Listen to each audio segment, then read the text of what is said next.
সকাল আমার প্রিয় পরিবার, তোমরা সবাই কেমন আছো? আশা করি সবাই খুব ভালো আছো, সুস্থ আছো। আর আমিও খুব ভালো আছি।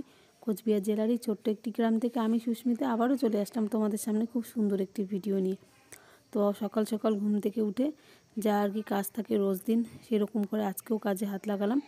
তো এদিকে উঠে আর কি বিছানাটা গুছিয়ে নিচ্ছি। আমার বিছানা কিন্তু এখনও গোছাইনি, কারণ আমার সোনাই এখনও ঘুমাচ্ছে। আর এদিকে আমার শাশুড়ির বিছানাটা গোছাচ্ছি। আমার শাশুড়ি কিন্তু এদিকে বাসি কাজ করা শুরু করে দিয়েছে। তো আমি ওই বিছানাটা গুছিয়ে তারপর ঘরটারগুলো ঝাড় দেবো। ঝাড়টার দিয়ে এদিকে কাপড় আছে, রোজ দিনের মতো কাপড় কাচতে হবে, কাপড় টাপড় কেচে শুকোতে দিব। আর এই কদিন ধরে খুব সুন্দর কিন্তু রোদ। আর জানলাটা খুলতেই যখন ঘরের মধ্যে রোদটা এসে পড়ে না, ঘরটাও আলো আলো হয়।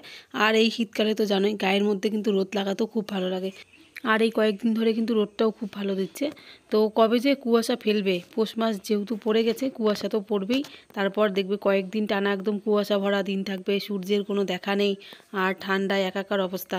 আর শীত পড়লে দেখবে যদি ঠিকঠাক করে আর কি শীতটা না পড়ে না, শীতকাল হলে তখন আবার দেখি ভালোও লাগে না, যখন যে সময় আর কি। তো আর এই পৌষ মাস পড়লেই তো সবার পিঠে পুলি খাওয়ার তোড়জোড় শুরু হবেই।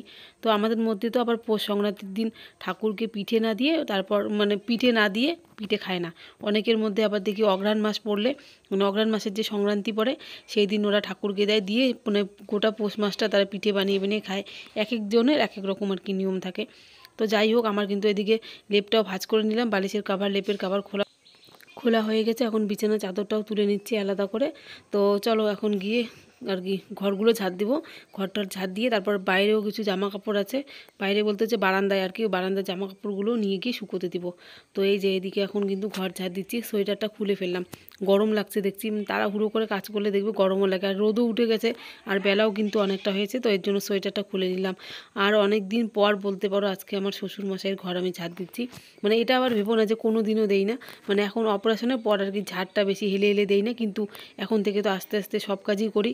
তো এর জন্য ঘরগুলো আজকে ঝাড় দিয়ে নিচ্ছি আর কি, কারণ অন্যদিন মা ঝাড় দিয়ে নেয়, তো মা আজকে ঘর ঝাড় দেয়নি, তো এর জন্য বললো, আমি এর জন্য ঘরগুলো এখন ঝাড় দিয়ে নিচ্ছি। আর বাবা এখন নেই, ঘরটা একদম ফাঁকা ফাঁকা, শুধু বিছানাটা পড়ে আছে। আর বাবার তো মানে জিনিসপত্রগুলো সব দিয়েছিলাম সাথে করে, তো এর জন্য বিছানাটা আমাদের ফাঁকাই পড়ে আছে, খাটটা।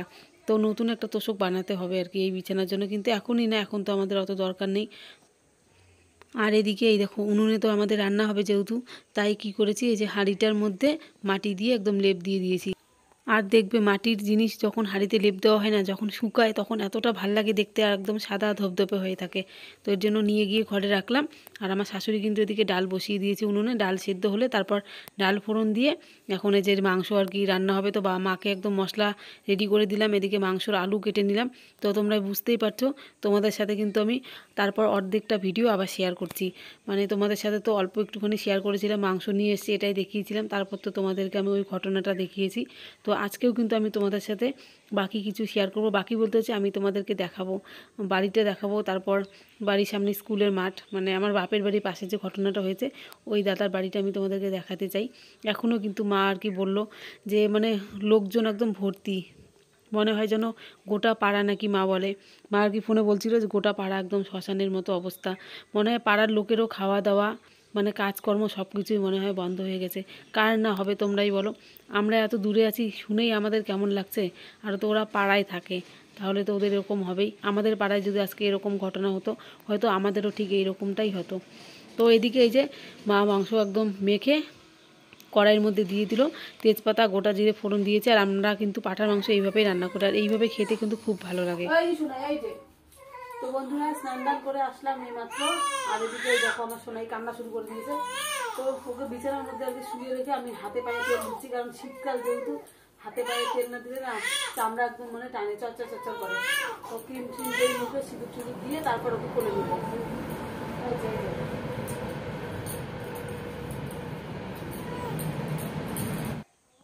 এই যে দেখো মাংস কিন্তু আমরা প্রেসার কুকারে রান্না করি, পাঁঠার মাংস তো উনুনের মধ্যেই বসে দেওয়া হয়েছিল, হালকা হালকা আছে বসিয়ে দিয়েছিলাম, আর এত সুন্দর সেদ্ধ হয়। আর প্রেসারের পাঁঠার মাংস তোমরাও একদিন এভাবে রান্না করে খেয়েও দেখবে, সেদ্ধও খুব সুন্দর হয়, আর আলাদা রকম একটা স্বাদ হয়। তো এই যে মাংসর মধ্যে গরম মশলা এখন দিয়ে দিলাম, আর মাংসটা এখন গামলার মধ্যে ঢেলে নেব, তাহলে কী হয় মাংস দিতে সুবিধা হয়। তো চলো এখন কিন্তু আমরা সবাই মিলে খাওয়া দাওয়া করবো, সবাই বলতে আমার ননদরাও এসছে, তো সবাই মিলে এখন মাংস দিয়ে খাওয়া দাওয়া হবে। তো ভালোই হলো, আমার বিবাহবার্ষিকীর দিন খাওয়াটা মাংস দিয়ে হলো। কিন্তু আমি যা মাংস খাবো আর বলার মতো না, পাঁঠার মাংস আমি এখনও খাই না। আগেও তো মাংস অতটা আমার ভালো লাগতো না, কিন্তু বলে এখন মা অল্প অল্প খেতে, না হলে বাচ্চার তারপর অসুবিধা হবে। এর জন্য এক টুকরো মাংস আর একটা আলু আর একটুখানি ঝোল নিয়েছি, আর মাংসটা এতটা স্বাদ লেগেছিল বলার মতো না। এই দেখতেই পাচ্ছ মাংস কতটুকু নিয়েছি, আর কয়েকটা পাঁপড় নিয়েছি, আর ডাল, মুসুর ডালটা বেশি করে নিয়েছি, এই দিয়ে এখন খাবো। আর খাওয়া দাওয়া কমপ্লিট করে চলে এসেছি রাস্তায়, গায়ের মধ্যে একটুখানি রোদ লাগাতে। এখন রোদটা না রাস্তার সামনে খুব ভালো আসে। তো আমার বড় দাঁড়িয়ে আছে আমার সোনাইকে নিয়ে, আর এদিকে আমরা গল্প করছি আমাদের বাড়ির পাশে যে ঘটে গেছে ঘটনাটা। মানে আমার বড় খুব আর কি বলছিল, ওরও খুব খারাপ লাগছিল, ও তো কান্নাই করে দিয়েছিল ভিডিওটা দেখার পর। কারণ ওই দাদাকে দেখলেই কথা বলতো সবসময়, আর খুব ভালোও ছিল।